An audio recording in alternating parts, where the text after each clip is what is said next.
లోకేష్ ఏమో జైహో బీసీ అంటున్నాడు. బీసీ మంత్రుల కార్యాలయాలపైన దాడులు చేస్తారు వాళ్ళ కార్యకర్తలు, ఏమంటారు?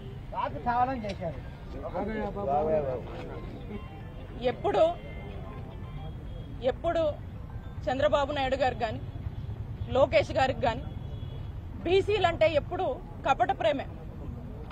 బీసీలకు టీడీపీ హయాంలో వాళ్ళు చేసింది ఏమీ లేదు. ఈరోజు మీరే చూస్తా ఉన్నారు గుంటూరులో ఏం కల్చర్ అండి, ప్రజాస్వామ్యంలో ఈ దాడులు కల్చర్ ఏంటి? ఒక బీసీ మహిళగా ఈరోజు ఈ రాష్ట్రంలో ఉన్నటువంటి మంత్రిగా ఈరోజు ఇక్కడ మనం కార్యాలయం ఓపెన్ చేసుకుంటే దీన్నే తట్టుకోలేక ఇలాంటి దాడులు పాల్పడుతున్నారంటే మరి ఏం క్రమశిక్షణ ఉంది మీకు? బీసీలంటే ఎంత చిన్న చూపు.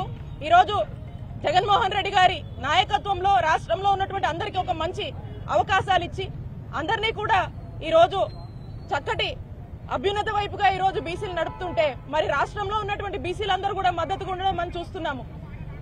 ఒకవైపుని ఇలాగుంటే మరి టీడీపీ వాళ్ళు చేస్తున్నటువంటి దాడుల ద్వారా ఈరోజు జరిగినటువంటి ఈ దాడే మరి ఏ విధంగా బీసీల మీద ఉన్నటువంటి చిన్నచూపు గాని బీసీలంటే ఏమాత్రం కూడా గౌరవం లేదనేది స్పష్టంగా ఈరోజు ఈ దాడే మనకు అర్థమవుతా ఉంది. దాదాపు 2 గంటల పాటు వందలాది మంది కార్యకర్తలు ఇక్కడే ఉన్నారు. డిఎస్పీ గారు చెప్తున్నా వినకుండా అటాక్ చేశారు.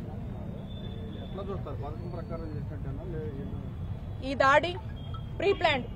ఎందుకంటే మనం చూసినట్టయితే విసిరినటువంటి రాళ్లు ఇక్కడెక్కడా కూడా ఈ రోడ్డు మీద లేవు. ఇవి ఎక్కడి నుంచో వాళ్ళు ప్రీ ప్లాన్డ్ గా ముందే తెచ్చుకొని కొన్ని వందల మంది ఇక్కడ హడావిడి చేసి దాదాపు ½ అన్ అవర్ పాటు కూడా ఇక్కడ లాఠీ చార్జ్ జరిగిందని చెప్పి డిఎస్పీ గారు చెప్తా ఉన్నారు. అంటే దీన్ని బట్టి అర్థం చేసుకోండి, దీని వెనకాల ఒక పథకం ప్రకారమే ఇక్కడికి వచ్చి ఈ దాడిని వాళ్ళు చేసి వాళ్లకు టీడీపీ వాళ్ళకి ఏదైతే ఓటమి భయం పట్టుకుందో మరి ఆ దిశగానే మనం దీన్ని చూడాల్సినటువంటి అవసరం ఉంది.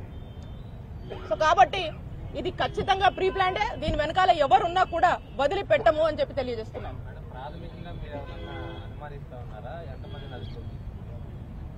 ఇప్పటికి డిఎస్పీ గారు వచ్చేసి ఒక 30 మందిని అదుపులో తీసుకున్నారు. ఇంకా కూడా తీసుకురావాల్సిన వాళ్ళు కొంతమంది ఉన్నారు. దీని మీద సీరియస్ గా పోలీసులు అంతా కూడా ఇంటరాగేట్ చేస్తున్నారు. ఒకసారి మనకు ఎవరు ఏంటి అనేది తెలిసిన తర్వాత దాన్ని బట్టి మనకు ఇంకొంత సమాచారం ఉంటుంది.